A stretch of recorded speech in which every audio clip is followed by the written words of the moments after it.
인생은 짧고 할 일은 많다.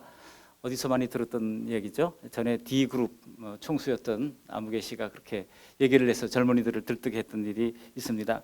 정말 문자 그대로 오늘날은 정말 날로 분주해지는 인생이라고 할 수가 있습니다. 모든 이 사무용 기기라든지 컴퓨터라든지 인공지능 이런 것들이 발달이 되고 해가지고 업무 처리 속도가 우리가 과거에 젊을 때 하던 것과는 비교할 수 없을 정도로 빠르게 진행되고 있습니다만, 그러면 그렇게 빠르게 진행돼서 우리가 여유를 가지고 좀 쉬는 시간도 많고 그럴 줄 알았는데 이게 다 동일한 선상에서 경주를 하게 된 겁니다. 그러니까 과거에는 이 달구지 끌고 가던 시대에는요, 달구지 끌고 가면 되는 스피드로 살아갔는데 사람들이 너무 다 처리 속도가 전부 다 빨라지다 보니까 그 스피드에 맞추지 않으면요 처지는 겁니다. 그러니까 이 정말 무한 이 속도 경쟁을 하는 이런 시대에 살고 있습니다. 그러다 보니까 정말 우리는 때로는 어쩔 수 없이 허둥지둥하는 때가 많이 있는 것을 봅니다. 허둥지둥. 저는 이 말이 어쩌면 오늘 이 시대를 살아가는 많은 직장인들의 모습을 대표하는 표현이라고 생각이 되어집니다. 새벽같이 헐리벌떡 아침도 못 먹고 가서 허둥지둥 또 시달리다가 허둥지둥 더 많은 과제를 안고 와서 그 하나의 과제가 끝나기도 전에 또 다른 과제들이 계속 주어지는 그런 환경. 여러분, 이런 속에서 우리는 정말 가족을 위해서 생각하고 정말 서로를 돌아보는 그런 마음들이 정말 힘들다고 하는 생각을 가지게 됩니다. 그러다가 집에 돌아오면 정말 아이들이 수학여행 가는 때가 언제인지, 아내의 관심사가 뭔지, 또 서로의 가족의 그 가장 큰 고민이 무엇인지도 우리가 무심한 채 살아갈 수밖에 없는 그런 시간들이 되는 경우들이 많습니다. 이런 사람의 허둥지둥 스타일, 이 허둥지둥 스타일을 탈출하기 위해서 가장 중요한 것이 뭐냐? 바로 우선순위를 정하는 것이라고 하는 겁니다. 여러분, 성공하는 사람들의 습관, 그 책을 썼던 사람이요, 제일 첫 번째 했던 것이 바로 이제 우선순위를 정하는 거, 그런 얘기를 많이 했어요. 여러분, 성공하는 사람들, 또 소위 성공 시리즈, 그런 또 이 경영학 그런 책들 많이 써여 있습니다만, 쌓이고 쌓여 있잖아요, 서점에. 그런 것을 보면은 대부분 이 우선순위를 잘 정해야 한다, 그런 이야기들을 많이 하는 것을 볼 수 있습니다. 이 통 안에 모래가 있고 자갈이 있고 큰 돌이 있고 한꺼번에 넣으려고 그러면 이게 넘칩니다. 그러나 여러분, 그것을 잘 넣는 방법이 무엇입니까? 먼저 가장 큰 돌부터 넣어야 돼요. 큰 돌을 넣고 자갈돌을 넣고 그 사이사이에 나중에 모래로 채우면 그 안에 깨끗하게 싹 들어갑니다. 그러나 처음부터 모래를 채우고 나면요, 나중에 다 못 채우게 되는 것이죠. 그러니까 우리는 우리의 이 삶을 좀 정리할 필요가 있습니다. 가장 중요한 게 뭐냐를 생각해서 그 가장 중요한 것을 먼저 하는 그런 습관을 우리가 기를 필요가 있다고 하는 것입니다. 그런데 이렇게 우선순위를 정하라고 하는 이것은 오늘날 경영학자들의 얘기만이 아니에요. 2000년 전에 이미 예수님께서 말씀하신 겁니다. 그래서 먼저 그의 나라와 그의 의를 구할 것을 주님께서 강조하신 것입니다. 여기 먼저라고 그랬잖아요. 먼저 그의 나라와, 그래서 여기 영어로는 seek first his kingdom이라고 그랬거든요. 먼저 그의 나라와, 첫 번째로는 하나님의 나라를 위해서 살라고 주님께서 말씀하고 있는 겁니다. 우선순위를 강조하는 말입니다. 예수님은 우리에게 단연코 그리스도인의 우선순위는 바로 하나님의 나라여야 한다라고 말씀하고 있습니다. 한 사람이 예수님을 구주와 주님으로 믿는 순간 그는 하나님 나라의 자녀가 되고 또 하나님 나라의 백성이 됩니다. 그렇다면 그 순간부터 이제는 사익을 위해서 살지 아니하고 하나님의 나라 백성으로서 살아가야 한다는 것입니다. 그 순간부터 우리는 하나님 나라를 위하여 이제 우선순위를 드릴 줄 아는 믿음으로 살아가야 한다는 것입니다. 왜냐하면 이 세상의 나라들은 다 순간적인 것에 불과하고 다 쇠퇴할 것이기 때문입니다. 오직 하나님의 나라만이 영원하기 때문입니다. 오늘 본문 앞에 나오는 예수님의 가르치신 이 주기도문 마지막 부분 13절에도 우리를 시험에 들게 하지 마시옵고, 뭐라고 그랬어요? 다만 악에서 구하시옵소서 한 다음에 나라와 권세와 영광이, 그렇죠? 나라와 권세와 영광이 영원히 아버지께 영원히 있사옵나이다 그랬죠. 그 나라가 바로 하나님의 나라입니다.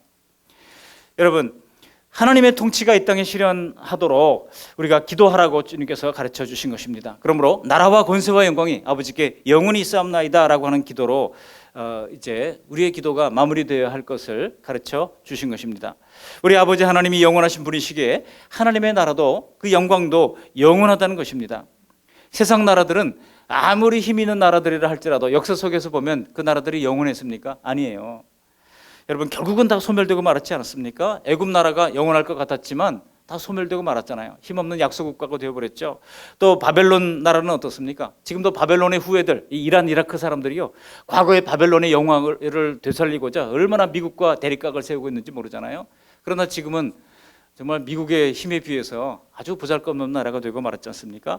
페르시아는 어떻습니까? 페르시아가 이란에 해당하는 나라고요. 바벨론이 이제 이라크에 해당하는 나라라고 보시면 됩니다. 이 페르시아도 마찬가지죠. 얼마나 지금 이제 이란 물론 유전 때문에 좀 힘이 있습니다만은 그러나 연약한 나라가 되어 있습니다. 헬라 제국, 그리스 같은 나라는 IMF의 지배를 받는 그런 나라가 되기도 했고 여전히 연약한 나라의 모습을 벗어나지 못하고 있습니다. 유럽에서도 가장 약한 나라에 속하는 나라가 바로 그리스 아니겠습니까?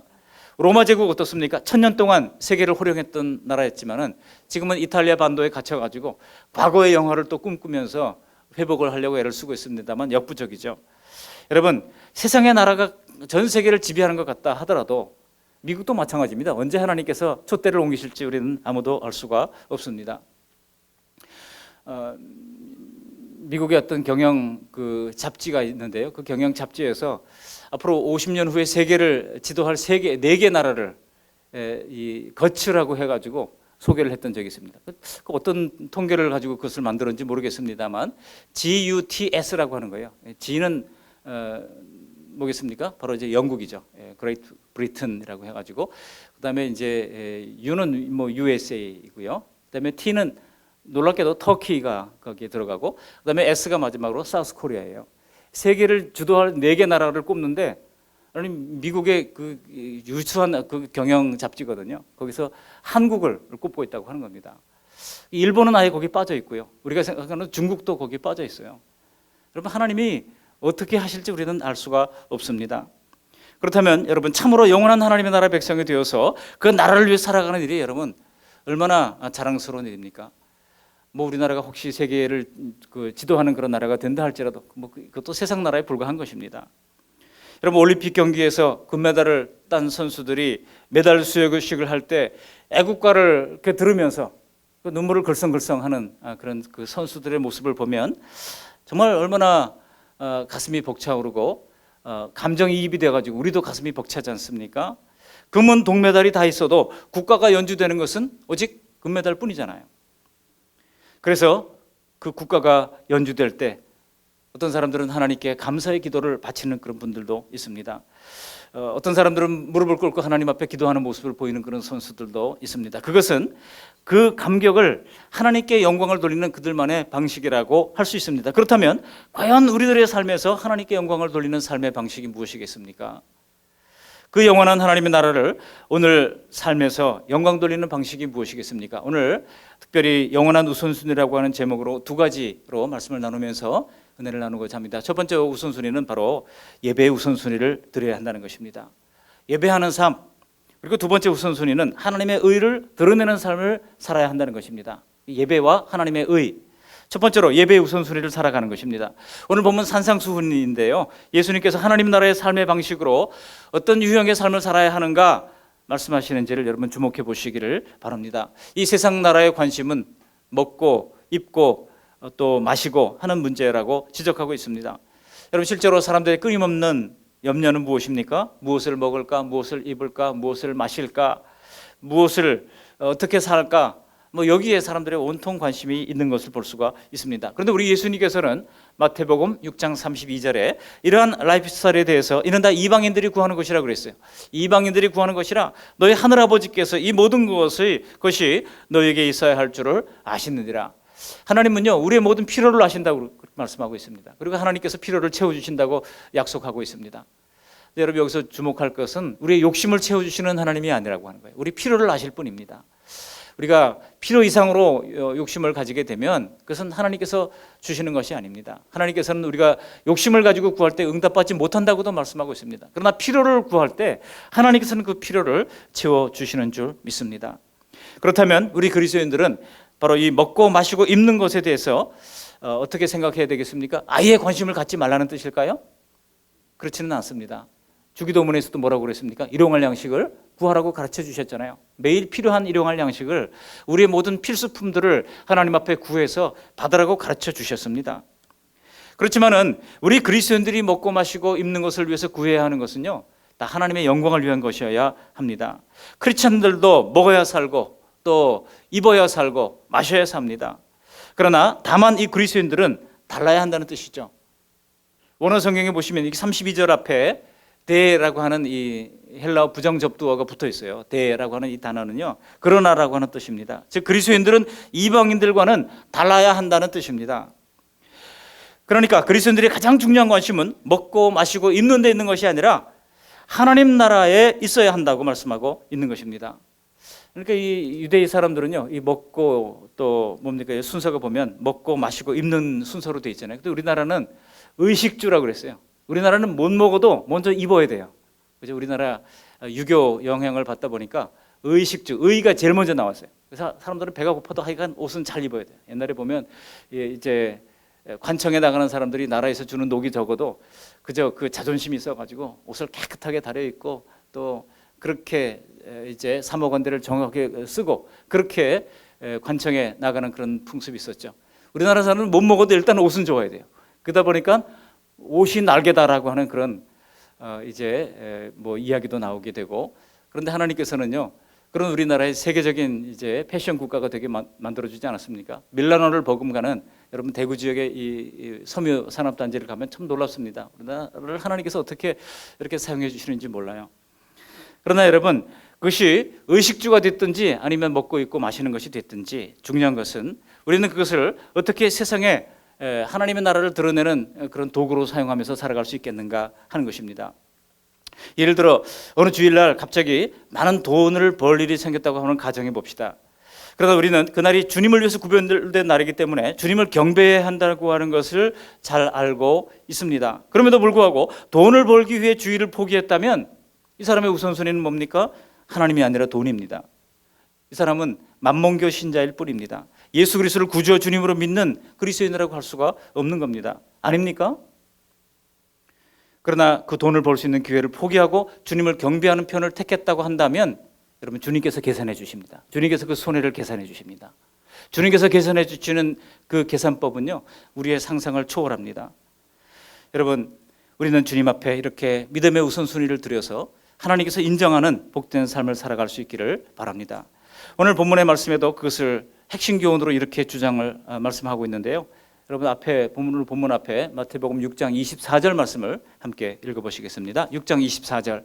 한 사람이 두 주인을 섬기지 못할 것이니 혹 이를 미워하고 저를 사랑하거나 혹 이를 중히 여기고 저를 경히 여김이라. 너희가 하나님과 재물을 겸하여 섬기지 못하느니라. 두 주인을 섬길 수 없대요. 근데 그 두 주인의 예로 들은 것이 하나님과 재물이에요. 여러분, 재물이 얼마나 사람들에게 주인 되고 싶어 하는가를 우리가 알아야 합니다. 그렇기 때문에 우리는 하나님을 주인 삼기 위하여 때로는 재물을 상대화시킬 수 있는 그런 믿음을 가져야 합니다. 재물이 아무것도 아닌 것처럼 우리가 드러내는 그런 삶을 살아갈 필요가 있다고 하는 것입니다. 실제로 예배에 해당하는 말이 영어로 worship이라고 하는데요. 이게 worth라고 하는 단어에서 나온 것입니다. 가치라고 하는 뜻에서 나온 것입니다. 예배는 우리의 가치가 어디에 있는가를 보여주는 말이라고 하는 것입니다. 우리가 진심으로 무엇보다 먼저 하나님을 경배한다면 우리의 우선순위는 분명히 하나님일 것입니다. 그래서 예배의 우선순위는 그 무엇보다도 대단히 중요한 것입니다. 우리 신앙 선배들은 주일 성수의 전통을 가지고 있었잖아요. 중요한 신앙의 습관으로 이 주일 성수를 훈련했습니다.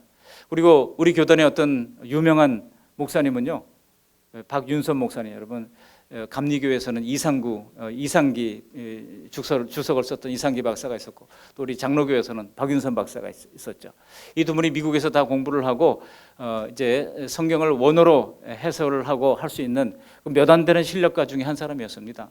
근데 이분이 원래는 이제 나중에는 고신으로 갈라졌습니다만 거기에서 주일에 선교사님을 초청하기 위해서 이제 공항에 택시를 타고 나갔다가 그게 문제가 됐던 적이 있어요. 어떻게 주일 성수를 안 하고. 왜냐하면 그 당시 주일 성수는 주일날 돈 써도 안 되고요. 주일날 어떻게 택시를 타고 돈을 지불하느냐 이거예요. 그래가지고 문제가 돼가지고요. 이분이 징계를 받는 그런 일이 있었지 않습니까? 그래서 나중에 이제 지금은 합심교단에 이제 있습니다만 우리 총회교에서도 이 박윤선 목사님의 이 무덤을 묘지를 좀 우리 저 총신대로 옮겨야 된다 하고 지금 협상을 벌이고 있는 것 같아요. 지금 이제 그 일을 시작했다고 하는 얘기를 듣습니다만 뭐 그게 그렇게 중요하겠습니까? 그런데 물론 그 정도로 우리가 지금 생각하면 우스꽝스러운 일일 수도 있지만은 그 정도로 이 예배 우선순위, 이 주일 성수의 우선순위를 철저하게 지켰던 것을 알 수가 있습니다. 여러분, 먹고 마시고 입기 위해 사는 사람들은 이방인들도 다 그렇게 한다는 것입니다. 우리 그리스도인의 수준이 그 정도 수준에 머물러 있어서는 안 된다고 하는 것입니다. 우리 그리스도인의 삶의 우선순위는 우리의 삶의 주인 되시는 하나님을 경배하기 위하여 먹고 하나님을 경배하기 위하여 마시고 하나님을 경배하기 위하여 입어야 한다는 것입니다. 여러분, 우리도 먹습니다. 그러나 먹기 위해서 일하는 것이 아니라, 먹기 위해서 사는 것이 아니라 우리는 예배하기 위해서 먹습니다. 우리도 마십니다. 그러나 그 마시는 것은 하나님을 예배하기 위해서 마시는 것입니다. 우리도 입습니다. 그것은 입기 위해서가 아니라 하나님을 예배하기 위해서 입는 것입니다. 그래서 우리는 하나님 나라의 의를 구하는 가운데 가장 중요한 가치, 예배를 통해서 우리가 하나님의 의를 먼저 소중히 여기는 사람이라고 하는 것을 증명할 수 있기를 바랍니다. 어떤 환경 가운데서도 예배 우선순위를 놓지 않고 예배 성수의 은혜를 날마다 기억하는 우리 모두가 되시기를 주님의 이름으로 축원합니다. 두 번째로는요, 의를 추구하는 삶을 살아야 된다는 거예요. 우리의 우선순위는 의를 추구하는 삶. 오늘 본문에서 예수님은 우리가 하나님의 나라를 구할 뿐만 아니라 하나님의 의를 구해야 한다고 가르치고 있습니다. 그의 의를 구하라 그랬어요. 그의 의를 구하라. 왜냐하면 의의 길이야말로 하나님의 나라의 본질이기 때문입니다. 하나님 나라의 본질은 바로 의를 추구하는 것입니다. 하나님 나라의 통치자이신 하나님이 의로우시기 때문에 우리는 그 의로운 통치에 부합하기 위하여 의로운 삶을 살아야 한다는 것입니다. 안중근 의사 이야기를 제가 듣다 보니까 이분이 견리사의라고 하는 이제 일기장에 그렇게 크게 썼다 그래요. 견자 볼견자에다가 이익 이자예요. 그리고 사는 생각 사자고, 그다음에 의는 의로울 의자입니다. 이익을 볼 때는 이것이 과연 의로운 것인가를 생각하라는 것입니다. 불의한 것임에도 불구하고 이익이 된다면 덮어놓고 싸우는 것이 아니라, 여러분 지금 이 시대에 가끔 뭐 논문, 사설이나 이런 걸 볼 때 제가 안타까운 마음을 가질 때가 더러 있어요. 국익을 위해서라면, 때로는 국익을 위해서라면 비굴하게, 또는 국익을 위해서라면 불의한 방법도 써야 하는 것처럼 그렇게 사설이 나올 때 저는 이 정도 수준밖에 안 되는가, 대한민국이. 그런 탄식을 갖게 됩니다. 여러분, 우리는 작은 이익 때문에 하나님의 이 대의를 우리가 거슬러서는 안 될 줄 믿습니다. 하나님의 의를 추구하는 삶, 작은 이익을 포기한다 할지라도 무엇이 옳은가, 하나님이 옳은 그 뜻이 무엇인지를 우리가 헤아리면서 그 뜻대로 살아가기를 힘쓰는 우리 모두가 되어야 할 것입니다. 우리가 의롭다함을 받았다고 하는 것은 단순히 선언적 의미만이 아닙니다.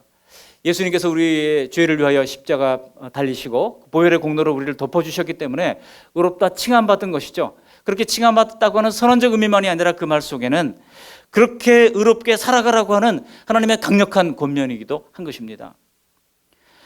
하나님의 모략이라고 하는 책을 쓴 달라스 윌라드라는 사람이 있습니다. 이분이 이런 유명한 얘기를 했더라고요. 이분이 기독교가 이렇게 많은 신자를 가지고 있으면서도 세상에 영향을 끼치지 못하는 이유가 뭔가에 대해서 이야기하기를, 오늘날 그리스도인들이 죄 사함을 위해서는 예수님을 믿으면서도 새로운 인생을 위해서는 예수님을 믿지 않고, 천국에 들어가기 위해서는 예수님을 믿으면서도 천국을 살기 위해서는 예수님을 믿지 않기 때문이다. 또한 사후의 삶을 위해서는 예수님을 믿으면서도 오늘의 삶을 위해서는 예수님을 믿지 못하기 때문이다 그랬어요. 오늘의 삶, 현재의 삶. 여러분 과거에 내가 얼마나 하나님을 열심히 섬겼고 얼마나 열심히 기도했고 얼마나 헌신했고, 여러분 거기에 너무 목을 매지 마시기 바랍니다. 과거에 그렇게 한두 번쯤 안 한 사람이 어디 있겠습니까? 지금 과연 그렇게 사느냐가 중요한 것입니다. 그래서 다음 주 오해는 다음 주 오해죠. 다음 주에는 성경 퀴즈 대회니까 다음 주에는 이제 하늘나라의 퀴즈 대회라는 제목으로 말씀을 나누고, 그 다음 주에는 이 영원한 오늘, 영원한 현재를 다루면서 함께 은혜를 나누고자 합니다. 그러므로 여러분 과거에 내가 잘했던 거 다 잊어버리십시오. 그리고 지금 하나님 앞에 바르게 살기 위하여 애쓰는 우리 모두가 되시기를 바랍니다. 그러므로 참된 성경적 신앙은요, 죄 용서 이상의 신앙이어야 한다. 이 달라스 윌라드 박사가 이야기하고 있는 겁니다. 천국을 보장하는 보험 이상의 신앙, 그렇게 살아가야 한다고 우리를 도전하고 있는 겁니다. 그분이 잊혀진 제자도라고 하는 책도 썼는데요, 거기 34쪽에 보니까 이런 말이 있어서 제가 메모를 해왔습니다. 뭐라고 그랬냐면, 입만 열면 보혈을 통한 죄사함을 간증하면서도 지금 여기서 생명이신 그리스도께 순종하며 살 생각이 없는 그리스도인들은 그다음에 뭐라 그러는지 아세요? 뱀파이어 크리스찬이다 이렇게 얘기했어요. 뱀파이어 크리스찬. 그럼 뱀파이어 영화 보셨죠? 막 이렇게 온갖 종류로 변신이 가능한 그런 거잖아요. 뱀파이어 크리스찬. 여러분 구체적으로 어떤 성도들이 그렇다면 하나님의 의를 구하는 성도들이겠습니까? 잠깐만 눈 감아달라고 그러고 하는 유혹을 물리치고, 그죠? 공의의 정신으로 거절하다가 불의를 당하는 것을 기꺼이 감수할 수 있는 사람입니다. 중국산 그런 상품을 원산지를 바꾸어서 막대한 이익을 함께 나누자고 하는 유혹을 과감하게 포기하다가 아예 회사 문을 닫아버린 그런 사람도 있습니다. 그리고 어떤 분은요, 하나님의 뜻대로 하다가 망하는 것을 사업 목표로 삼는 그런 분도 봤어요. 내가 하나님의 뜻대로 하다가 망하겠다. 우리 사업의 최대 목표가 바로 그거예요. 하나님의 뜻대로 사업하다가 망하는 것이 우리의 꿈입니다. 그 꿈을 이루기 위해서 절대로 포기하지 않죠. 절대로 양보하지 않죠. 하나님의 말씀대로, 옳은 방식대로, 원칙대로 그렇게 사업하는 분을 봤습니다. 여러분 그럴 때 그랬더니 정말 그분의 사업이 망했을까요? 아닙니다. 우리 그런 고백을 하더라고요. 자기가 과거에 하나님 제가 11조를 100만 원만 할 수 있게 은혜를 주십시오 그랬더니 어느 순간 분이 고백하더라고요. 제가 부부 합산 소득을 해보니까 100만 원 넘게 11조를 하는 자신을 발견하고 그때 그 기도가 응답되었구나 감사를 드리는 모습을 봤습니다. 하나님께서 다른 길을 열어주시고 더욱 번창하게 만들어 주시는 것입니다. 하나님이 도와주시는 것입니다. 하나님이 도와주시는 기업은 사람이 힘으로 하는 그 기업을 능가할 수가 있는 것입니다. 날마다 하나님의 나라를 구하는 그들에게 하나님은 덤으로 그들이 구하지도 않았던 복까지 덤으로 안겨주시는 것을 봅니다. 마치 하나님의 나라를 잘 통치하도록 지혜를 구한 솔로몬에게 하나님께서 뭐라고 말씀하고 있습니까? 내가 구하지 않았던, 그죠? 부와 수도 허락해 주신다고 말씀하고 있지 않습니까? 부도 주시고 또 장수할 수 있는 복도 허락해 주신 것 아니겠습니까? 오늘 본문 33절 말씀이 바로 그거예요. 여러분 33절 말씀 우리 다 같이 암송해서 한번 외워보도록 하겠습니다. 시작. 그런즉 너희는 먼저 그의 나라와 그 의를 구하라. 그리하면 이 모든 것을 너희에게 더하시리라. 우리는 거꾸로 하는 경우가 얼마나 많습니까? 하나님 이 모든 것을 더해 주시면 이제 좀 주님의 나라를 구해 보겠습니다. 하나님은 no 하십니다. 아니야. 먼저 그의 나라와 그의 의를 구해봐. 그러면 이 모든 것을 더해 주신다고 약속하고 있는 것입니다. 그렇다면 과연 우리의 매일의 삶에서 하나님의 의를 분별하며 사는 것이 가능하겠습니까? 내 힘으로는 못해요. 그래서 우리가 하나님의 말씀의 지배를 받아야 하는 것입니다. 디모데후서 3장 16절의 말씀을 상기해 봅니다. 모든 성경은 하나님의 감동으로 된 것으로 교훈과 책망과 바르게 함과 의로 교육하기에 유익하니 네 가지 유익이 있다고 말씀하고 있습니다. 교훈, 책망, 바르게 함, 의로 교육함이라고 하는 네 가지 유익이 있다고 말씀하고 있습니다. 그렇습니다. 하나님의 말씀인 성경과 이 성경을 깨닫게 하시는 성령님의 도우심으로 말미암아 우리는 의의 길을 걸어갈 수가 있습니다. 캄캄한 흑암길을 걸어갈 때는요, 작은 빛이라도 얼마나 밝은지 몰라요. 이게 밤에 제가 여기 불 다 끄고 오르내리는데 저기 계단에 내려오다가 야 이거 이러다가 구르면 큰일 나겠구나 그런 생각이 들었어요. 그런데 요거는 여기 불은 요 밑에 불은 24시간 켜놓잖아요. 요 불이 깜깜할 때는 얼마나 화나는지 몰라요. 그래가지고 희미하지만 계단을 이렇게 잘 내려올 수가 있어요. 여러분 작은 그 빛이 어둠 속에서는 빛을 발하고 능력을 발휘하는 것입니다. 여러분 이 하나님의 말씀으로 우리의 내비게이션을 삼고 우리 인생길에 날마다 이제 주님의 말씀의 그 빛을 따라 걸어가는 우리 모두가 되시기를 주님의 이름으로 축원합니다. 말씀을 정리합니다. 오늘 말씀의 결론은 분명하죠. 한평생 예배자로 그리고 예배에 합당한 순종의 삶으로 하나님의 나라를 드러내는 인생을 살아야 한다는 도전입니다. 그리고 두 번째로는 그의 의를 드러내고 구하는 삶을 인생 최대의 목표로 삼고 살아가는 우리 모두가 되셔야 할 것입니다. 한 사람이 꿈을 꾸면은요, 꿈으로 끝납니다. 그러나 여러분 여러 사람이 꿈을 꾸면 현실이 됩니다. 우리 모두 이 하나님 나라의 우선순위를 따르는 꿈을 꾸시고 이루어 갈 수 있도록 서로 격려하면서 상호 격려가 필요해요. 혼자서 신앙생활 잘할 수 없어요. 그래서 하나님께서는 교회라고 하는 공동체를 우리로 빚어주시고 묶어주신 것 아니겠습니까? 그렇게 서로 하나님의 뜻대로 살아드리도록 격려하며 살아가는 우리 모두가 되시기를 주님의 이름으로 축복합니다. 아멘. 고맙고 감사하신 하나님 아버지, 날마다 귀한 주님의 말씀 들려주셔서 감사를 드립니다. 오늘 말씀을 듣고 보니 영원한 우선순위가 무엇인지를 가르쳐 주셨습니다. 먼저 예배의 우선순위가 가장 중요하다는 사실을 알게 하시고 하나님의 거룩한 주님의 날, 주의 날을 지키며 또 예배에 헌신하는 예배 성수의 삶을 살아드릴 수 있도록 은혜를 베풀어 주실 뿐만 아니라 하나님 오늘 주신 말씀과 같이 하나님의 의를 드러내고 하나님의 의를 추구하는 삶을 살 수 있도록 도와주셔서 하나님의 나머지 것들은 하나님께서 채워주시고 필요를 채워주시고 공급해 주시는 은총을 날마다 누릴 수 있도록 인도하여 주시고 그렇게 되도록 서로 격려하며 살아갈 수 있는 우리 그 말씀 양문교회 모든 성도님들 다 될 수 있도록 이끌어 주시옵소서. 예수님 거룩하신 이름으로 감사하며 기도합니다. 아멘. 우리 합심